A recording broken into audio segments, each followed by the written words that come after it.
अस्सलाम वालेकुम सामीन, welcome to my channel voice of Mona. हमारी आज की कहानी का नाम है माँ और मोहब्बत। हिना की अम्मी गवर्नमेंट स्कूल में टीचर थी। हिना का एक छोटा भाई था हसीब। दोनों माँ के साथ रहते थे।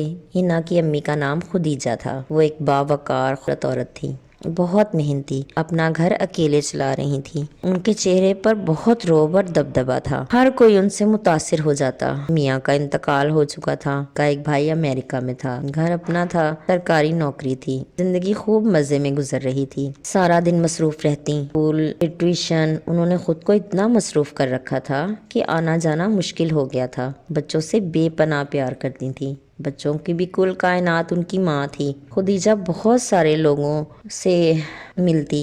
कई लोग उसके साथ शादी के ख्वाहिशमंद थे, लेकिन वो शादी करना ही नहीं चाहती थी। फिर भाई ने एक दिन कहा कि मैं मुल्क से बाहर जा रहा हूँ, अब पीछे आ तुम अकेली हो जाओगी। उन्होंने एक अनपढ़ जाहिल से ज़बरदस्ती शादी करवा दी कि मैं परदेश में हूँ, तुम अकेली हो, एज ए बॉडीगार्ड ही समझ लो।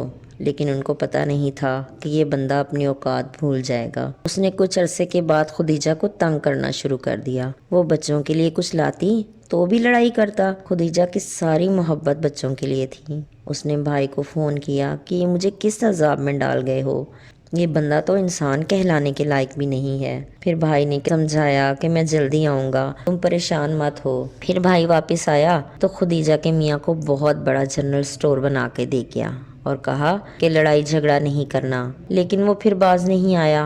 उसने एक दिन खुदीजा को इतना बुरा मारा कि उसका बाजू टूट गया। हिना और हसीब को भी मारा। मोहल्ले वालों ने आके उनकी जान बचाई। खुदीजा ने उसे अपने घर से निकाल दिया। पुलिस केस बन गया। बाजू तोड़ने की वजह से वो जेल चला गया।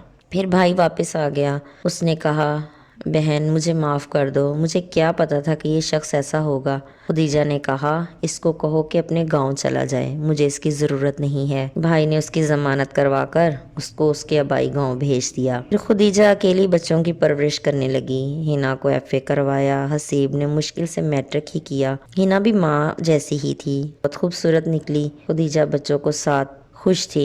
भाई सालों बाद आता, मिलके चला जाता। खुदीजा ने सारी जिंदगी मेहनत और मुशक्कत में गुजार दी थी। फिर हिना की शादी हो गई, लेकिन वो लोग भी अच्छे नहीं निकले। फिर हसीब की शादी कर दी। उसकी बीवी पढ़ी लिखी थी। उसने खुदीजा का ट्यूशन सेंटर संभाल लिया। वो खुदीजा की इज्जत नहीं करती थी और हिना का आना भी उसे अच्छा नहीं लगता था। हिना जब भी आती तो हसीब की बेगम झगड़ा शुरू कर देती। खुदीजा बहुत परेशान होती। फिर हिना ने आना जाना ही बंद कर दिया। एक दिन हिना को फोन आया कि आपकी अम्मी सड़क पर गिर गई थी, इस वक्त अस्पताल में है। हिना नंगे पांव अस्पताल भागी। अस्पताल आके उसे पता चला कि माँ को हार्ट अटैक हुआ है। अस्पताल उसके घर से कुछ फासले पर ही था। इमरजेंसी में पहुंची तो माँ बेड पर बेसुध पड़ी थी। वो माँ को पुकारे जा रही थी। उसकी आवाज़ से खुदीजा होश में आ गई। डॉक्टर ने पूछा, आप कहाँ थी? जी मुझे जैसे ही पता चला मैं आ गई हूँ। माँ को चूमे जा रही थी। खुदीजा ने कहा, मैं अब ठीक हूँ बेटा, मेरी अम्मी मेरी अम्मी मेरी अम्मी। वो रोए जा रही थी। डॉक्टर ने हिना के सर पर हाथ रखा और उसे दिलासा दिया। माइनर सा हार्ट अटैक था। हिना माँ के पास ही थी। उसके बच्चे और शौहर भी वहाँ आ चुके थे। फिर माँ को छुट्टी हुई तो हिना अपने घर ले गई। नसीब लेने आ गया तो माँ को घर जाना पड़ा। खुदीजा परेशान थी। हिना और हसीब दोनों खुश नहीं थे। हिना और हसीब की मोहब्बत का मरकज माँ थी, लेकिन दोनों ही अपने अपने जीवन साथियों के हाथों तंग थे। उन्होंने उन्हें बिला वजह परेशान कर रखा था। हिना का मियाँ और हसीब की बेगम दोनों ही खुदीजा की इज्जत नहीं करते थे। फिर एक दिन खुदीजा को हार्ट अटैक आया जो उसे जिंदगी की कैद से आज़ाद करवा गया। हिना और हसीब की माँ और मोहब्बत मनो मट्टी तले सो चुकी थी। जीते रहिए, खुश रहिए। मिलते हैं अगली कहानी के साथ।